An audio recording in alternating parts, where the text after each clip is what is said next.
All right. On a serious note, we have a lot of serious content to cover today. Gosh, the Kavanaugh hearing is completely, the confirmation hearing, gone off the rails completely. There is nothing the Republican Party can do at this point, apparently, to satisfy the Democrat demands. Folks, I told you yesterday, I will correct myself on Thursday if I'm wrong, but I'm sticking to what I'm hearing here. I do not believe Dr. Ford is going to testify on Thursday. I'm basing this on a lot of good, credible sourcing. The story that Dr. Ford is told has a lot of holes in it. Going under oath may create some problems. This is, again, I'm getting this from credible people. This is not coming from my mouth. These are from people who know and are in the know here. That I don't think this is going to happen on Thursday. I don't. I think they are going to create a bunch of demands on the Republican committee that they can't possibly accommodate. And you are going to see on either Thursday morning or on Wednesday night, another obstacle is going to be thrown in the way. They're going to say, we're not doing it. And they're going to blame it on the Republicans. We'll see what happens. Thursday obviously is coming right up, but I wouldn't be surprised at all. Now, the Democrats have thrown any kind of decorum, any kind of allegiance to the order of the constitutional republic out the window, any kind of innocent until proven guilty idea out the window. Cue up that video of Senator Chris Coons. This is him basically stating what we all feared, that we're moving now to a society where everybody is guilty until they can prove their own innocence, not the other way around. It is Judge Kavanaugh who is seeking a lifetime appointment to the Supreme Court and who I think now bears the burden of disproving these allegations rather than Dr. Ford and Ms. Ramirez, who should be dismissed with slanderous accusations. Unbelievable. This is incredible. All right, joining us today to talk about this is Brittany Hughes from the Media Research Center. Brittany, thank you so much for joining us. I'm really glad you came on today. I appreciate you taking the time. Thanks. Thanks for having me on, Dan. So I assume you heard that little video clip there, Senator Coons. I mean, this is just bizarre. Are we moving towards some kind of a police state here now? I'm not going to speak for you. My take on this, and you and I kind of talked before the show here, I'm willing to take anybody seriously who has an allegation of being the victim of any kind of assault, a sexual assault, any kind of a crime at all. Absolutely, of course, we should always take that seriously, especially when it involves a serious situation like a lifetime appointment to the Supreme Court. But I really have a hard time with Senator Coons somehow claiming that Kavanaugh, there's been no corroboration to the story, no evidence at all, that he is in fact now guilty somehow until he somehow proves a negative, that he didn't do something. Your take on that? So the justice system in the United States of America has always put the onus on the accuser to prove that somebody did something, right? That is the long-standing, that is the long-standing system. So here's the issue here. Do we really want to live in a world in which this is all it takes to condemn somebody is one allegation from one person from years ago coming forward and saying that you did something, and then you can't say that you didn't? Nobody's going to believe you. Is that really the world that we want to live in here? So my take is I think that the left and the Senate Democrats are in some really dangerous territory, not only of trying to go after Kavanaugh, because let's face it, they don't like him because of who nominated him. That's what this essentially boils down to with this case. They don't like him because Trump nominated him, and they're still sour over a 2016 election that happened 2 years ago. That's why they don't like him. But they're starting to call into question the entire basis of our justice system, which is that you have innocence until proven guilty, which is interesting that the people who claim to push back on fascism and claim to push back on the police state are now embracing a society in which all somebody has to do is accuse you of something and all of a sudden you're guilty. This is a man who has got an impeccable reputation. Dozens of women have come forward saying that he was nothing but a gentleman to him when they knew him back in high school. His record is impeccable. And it's interesting too that this is a guy who had female clerks in his office. He coached a girls basketball teams. This is somebody who's always, at least as far as we've been able to tell, treated women with the utmost respect, not only treated them with respect, but also elevated them to prominent positions in his life. And now the Democrats are going after him for even doing that. Now he's hiding behind women. This man is damned if he does and damned if he doesn't. There's nothing he's going to say at this point to satisfy them, because this isn't about justice. This is about smearing him to the point where he either withdraws or the Republicans, vote no on a confirmation. That's all they're going after here, not justice. Wow. You weren't kidding before the show when you said you really go. Good for well, and I like I'm it. Not even, you know, I'm not sometimes even we that have guests.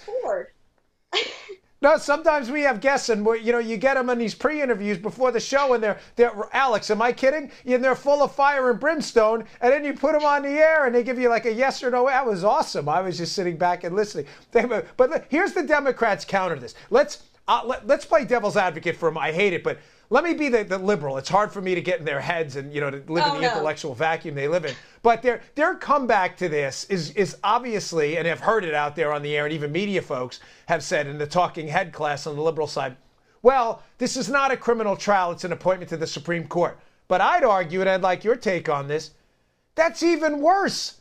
In a criminal trial, you at least have the right to confront your accuser. This guy's reputation, Brittany, is going to be for the rest of his life. This is never going to go away. Every search engine, everything, it's going to be Brett Kavanaugh, sexual predator, with zero corroborating evidence that this is actually true. And as you said, a lifetime of good works and recommendations by people in his life who say the exact opposite. So again, Mike, I'd argue to you that at least in a criminal trial, he has the right to clear his name. In the court of public opinion, where the Democrats are working, he doesn't.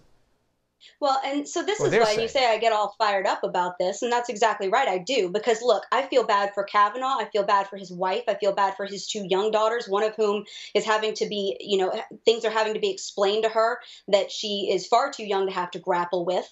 But I'm a wife. I'm a daughter. I have a brother. I have men in my life that I care about. I have good male friends. Yeah. And, in a system like this, all it takes is one act. If we set this precedent, then that means that any man is now open to being vulnerable to attacks and not being able to clear his name and not being able to defend himself. Look, I'm with you, okay? I don't know what happened to Dr. Ford. I don't know her from Eve. I don't know if maybe there was something that happened in her past, if, maybe she's got a case of mistaken identity. I have no idea. What I do know is that you have to prove that somebody did something to you. It has to be credible. You've got a woman who's come forward with allegations nearly 4 decades beyond when she said that it happened.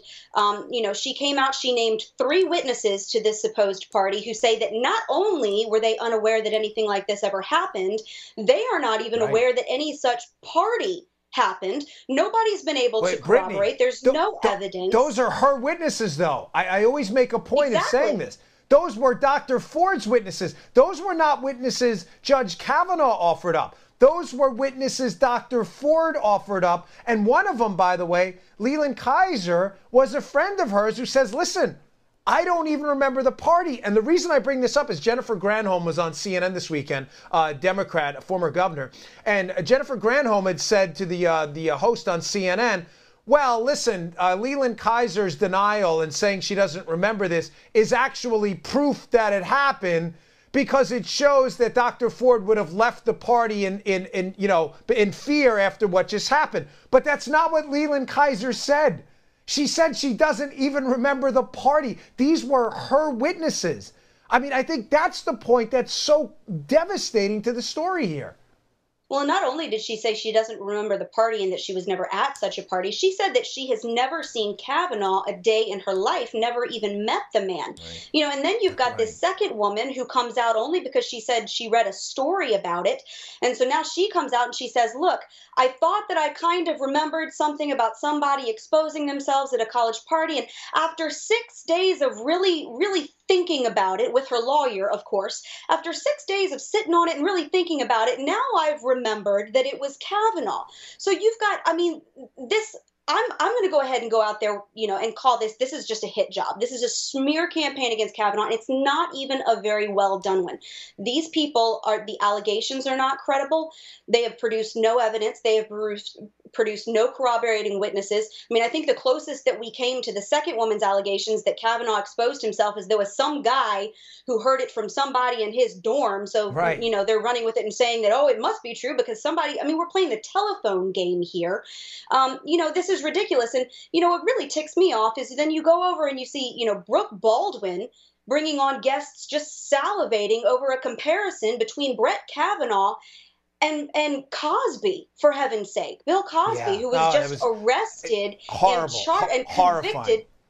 and convicted. These are apples and spaceships. These aren't even this isn't even apples and oranges at this point. No, that's so fun. I didn't even tell you this, and we were talking before the show. But I have that. We're playing that video after we cut loose after this one because it's so horrifying.